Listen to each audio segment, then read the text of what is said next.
Hello student, how are you? In our previous video, we were discussing about solar radiation,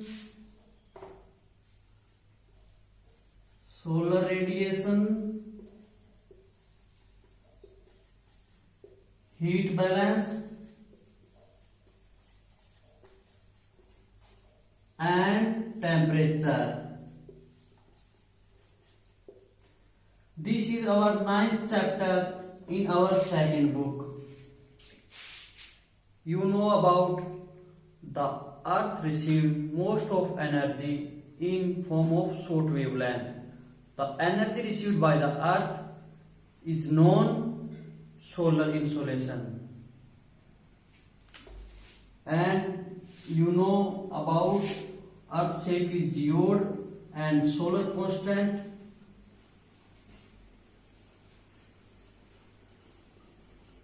is 1.94 calorie per centimeter square in per minute. And we were discussing about this is sun, perihelion and aphelion. Farthest point of the earth from the sun and nearest point of the earth from the sun. ये हमारी अर्थ होगी. जो नजदीक point होता है सन के उसको क्या बोलते हैं? पेरिहीलियन. और इसका डिस्टेंस कितना होता है? 147 मिलियन किलोमीटर. और ये कब होता है? जब सन अर्थ के सबसे नजदीक कब होता है? 4 जुलाई को. और जब सन अर्थ से सबसे दूर होता है तब कौन सा पॉइंट होता है? एपीलियन.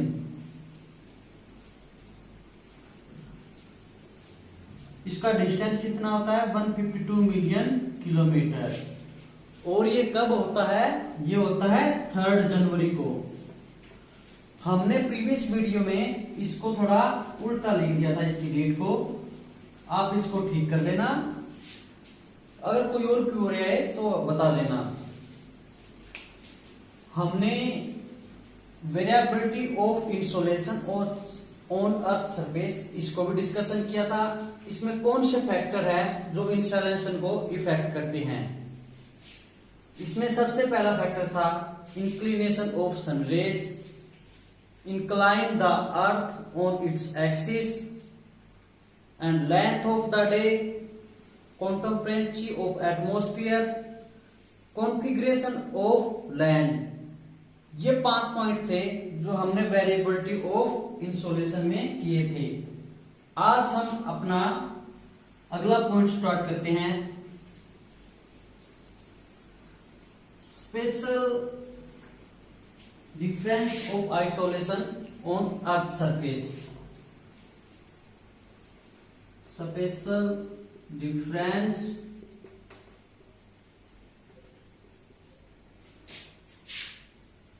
ऑफ इंसोलेशन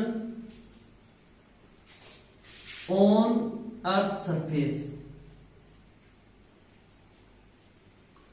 अर्थ सरफेस में ट्रॉपिक्स पर हमें कितनी इंसोलेशन मिलती है? 320 वाट्स इन मीटर स्क्वायर. और पोल्स पे हमें 70 वाट इन पर मीटर स्क्वायर. हमें इतनी एनर्जी पोल पे मिलती है, इतनी ट्रॉपिक पे मिलती है. हमें सबसे ज्यादा एनर्जी कहां पे मिलती है? जो सब ट्रॉपिकल एरिया होता है जहां पे डेजर्ट होते हैं,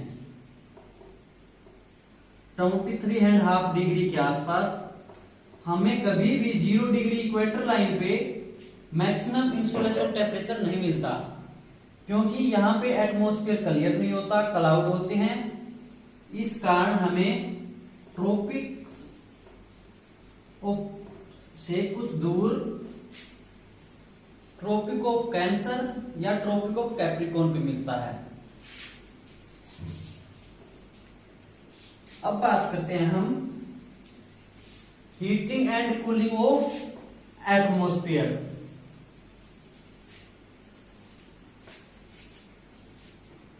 heating and cooling of atmosphere and earth surface. Heating and cooling of atmosphere and earth surface mean किस प्रकार हीट होता है, किस प्रकार कूल होता है हमारा अर्थ सरफेस। फर्स्ट पॉइंट है हमारा हीटिंग मीन ये कैसे होता है। जब अर्थ पे शॉर्ट वेवलेंथ आती है तो अर्थ गर्म होना स्टार्ट हो जाती है, और जब अर्थ के ऊपर वाली लेयर उससे जुड़ी हुई होती है वो भी उससे गर्म होना स्टार्ट हो जाती है। ये सब होता है कंडक्शन के कारण। कंडक्शन क्या है, जब एक बॉडी से दूसरी बॉडी में हीट जाता है और वो एक दूसरे के से अटैच है तो इन दोनों का टेम्परेचर बराबर हो जाएगा कंडक्शन के कारण। ये होता है कंडक्शन। और सेकंड पॉइंट आ गया कन्वेक्शन। कन्वेक्शन विंड मीन जब क्या होता है, अर्थ पे इक्वेटर पे जैसे कोई टेम्परेचर अधिक होता है उसके कारण वहां पे लो प्रेशर बन जाता है, और उसी लो प्रेशर के कारण विंड ऐसे ऊपर की ओर उठना स्टार्ट हो जाती है। जब वे विंड ज्यादा गर्म हो जाती है तो ये ऊपर की ओर उठना स्टार्ट हो जाती है। इसको बोलते हैं कन्वेक्शनल विंड। जब एयर वर्टिकली उठना स्टार्ट हो जाए हाई टेम्परेचर के कारण। दूसरा होता है एडवेक्शनल। एडवेक्शन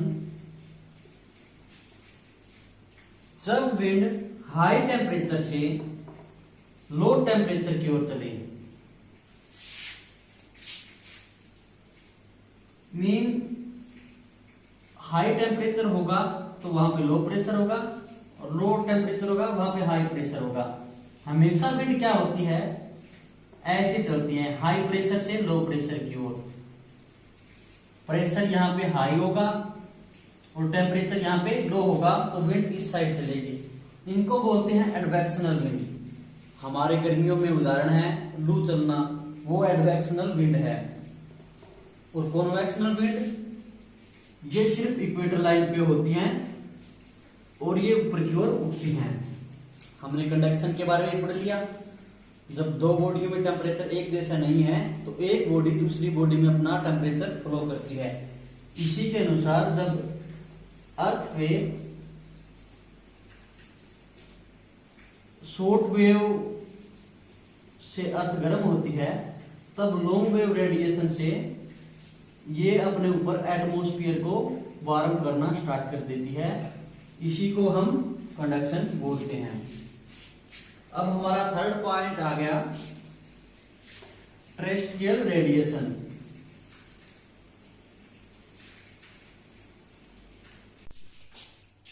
अब हम बात करते हैं टेरेस्ट्रियल रेडिएशन की।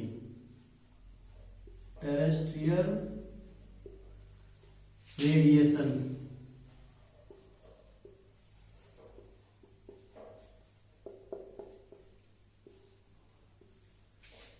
जब इंसोलेशन अर्थ सरफेस पे आता है तो वो एक शॉर्ट वेवलेंथ की फॉर्म में होता है और इंसोलेशन से अर्थ सरफेस हीट करना स्टार्ट कर देता है, और अर्थ सरफेस एक रेडिएट बॉडी की तरह वर्क करना स्टार्ट कर देता है, जिससे वह अपनी एनर्जी एटमॉस्फेयर में रेडिएट करता है।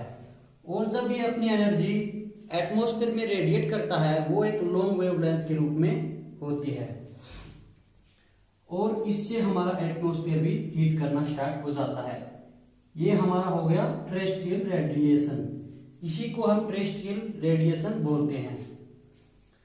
जब एटमॉस्फेयर में इंसोलेशन अर्थ की तरफ से जाता है तो इसमें बहुत सी ग्रीन हाउस गैसेस होती हैं, जैसे कार्बन डाइऑक्साइड, ये अपने अंदर हीट को अब्जॉर्ब कर लेती है और हमारे अर्थ का टेम्परेचर है वो मेंटेन रहता है। अब बात करते हैं हम हीट बजट की। Heat budget of planet of earth.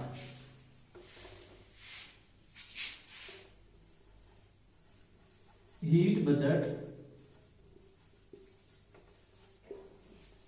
Planet of earth.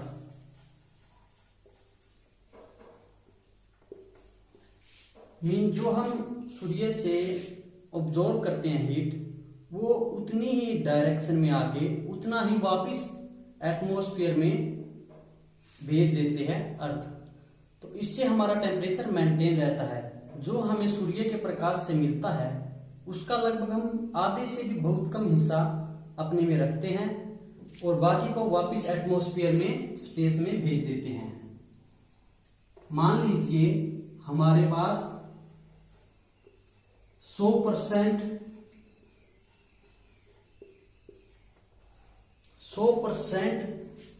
आते हैं इंसोलेशन के। Heat budget planet of earth.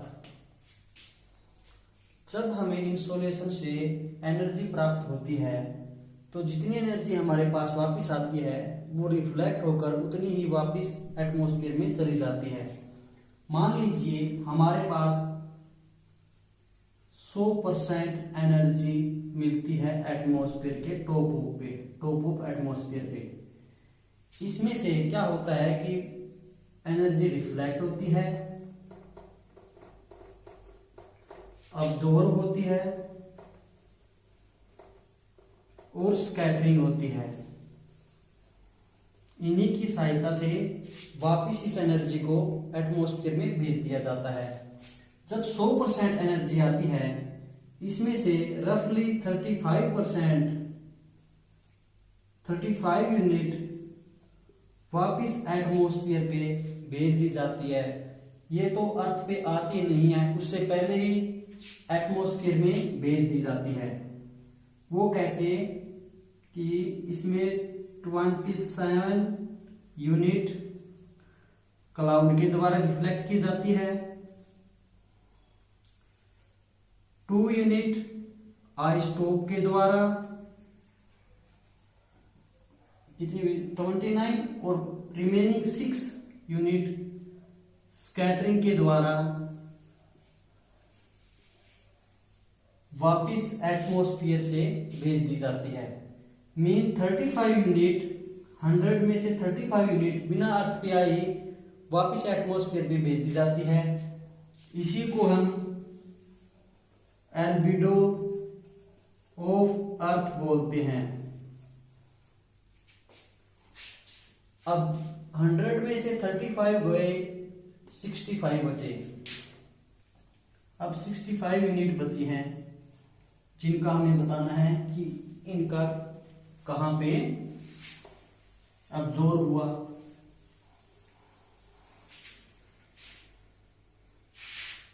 Sixty 65 में से 14 यूनिट सीधे ही एटमॉस्फेयर द्वारा अब्जॉर्ब कर ली जाती है, तो रिमेनिंग 51 यूनिट बची। और इन 51 यूनिट में से 17 यूनिट एटमॉस्फेयर द्वारा अब्जॉर्ब कर ली जाती है। इसके बाद में जो 34 यूनिट बची वे स्कैटरिंग अब्जॉर्बिंग होती है। इनमें जो 6 यूनिट है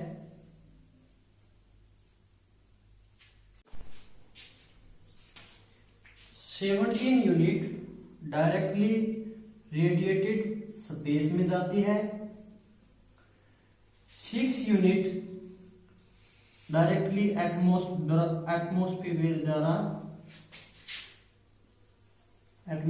द्वारा अब्जॉर्ब कर ली जाती है। और इसमें से 9 यूनिट का क्या होता है, 9 यूनिट कन्वेक्शनल और टर्बुलेंस के लिए यूज होती है और 19 यूनिट लेटेंट हीट के लिए। तो ये हमारी कितनी हो गई 34 unit. 34 unit are directly absorb in atmosphere. ये 34 और ये 14 कितने हो गए 8 और 4 48 प्लस में 17 ये हमारे हो गए 65 यूनिट। इस प्रकार ये 65 यूनिट यहां पे आ गया। जिस प्रकार हम जितने यूनिट एनर्जी के लेते हैं उतने ही हम एटमॉस्फेयर में रेडिएट कर देते हैं, जिससे हमारी अर्थ ना अधिक वार्म होती है ना अधिक कूल होती है, जिससे हमारा एक समान टेम्परेचर बना रहता है। अब आपके एक वर्ड आया हुआ लेटेंट हीट। आप इस वर्ड से क्या समझते हो? लेटेंट हीट से मीन जब वाटर होता है वो इवेपोरेट होता है तो उसमें कुछ एनर्जी चली जाती है, और वाटर जब वाटर वेपर में बदलता है, जल वाष्प में बदलता है, तो उसमें कुछ एनर्जी होती है। जब वो कंडेंसेशन होता है उसमें हीट एक टाइप से दूसरे टाइप में फ्लो करनी है। जैसे वाटर वेपर से रेनफॉल होता है, उसमें कुछ एनर्जी पहले से ही होती है, इसीलिए रेनफॉल होने से पहले हमें बहुत ज्यादा गर्मी लगती है, क्योंकि वो लेटेंट हीट होती है जो उसको वाटर से वाटर वेपर बनते समय उसमें जुड़ी हुई होती है। ये आप समझ गए होंगे लेटेंट हीट। अब हमने हीट बजट का टॉपिक पूरा कर लिया है।